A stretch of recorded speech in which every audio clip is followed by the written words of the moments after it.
Now, ABC 7 News at 5 on your side.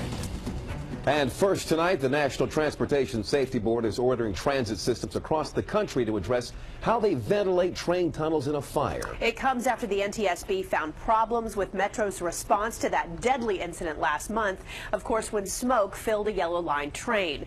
We begin with Stephen Cheetah. He's live outside the L'Enfant Plaza station with the findings that, in some cases, directly contradict Metro's own statements. Right, Stephen?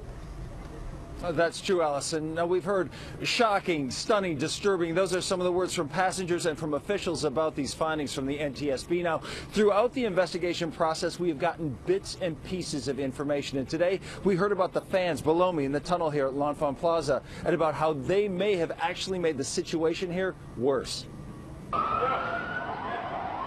As a lethal dose of smoke filled a halted Metro train, exhaust fans in the tunnel made the situation worse. That initial action of turning on the fans in the station actually sucked the smoke from the source towards the train that was stopped there. The assertion from the National Transportation Safety Board is in sharp contrast to what Metro officials said shortly after the incident, which claimed the life of a woman.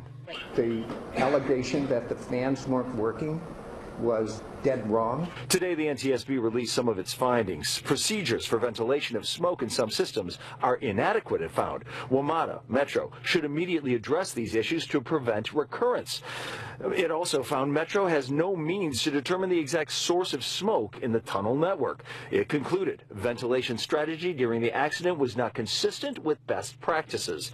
The source of the smoke, January 12th, a fairly common electrical arcing event. How can we have all of these arcing incidents taking place throughout this system? And what are you doing with respect to that? There are various classes of arcing incident.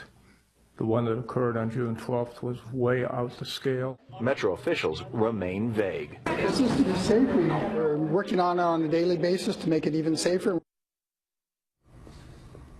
We have heard from an array of elected officials, all of them expressing their concern about the NTSB's findings, including Maryland Senator Barbara Mikulski, who described this as shocking and said it's an example about how equipment there to protect passengers failed with deadly consequences. Reporting live, Stephen Cheetah, ABC 7 News. And Stephen, Metro had to deal with another smoke incident just this afternoon when an insulator caught fire near the Courthouse Metro station in Arlington. It took about 40 minutes to find and extinguish that fire. The courthouse station briefly closed as trains single-tracked through the area. No one was hurt.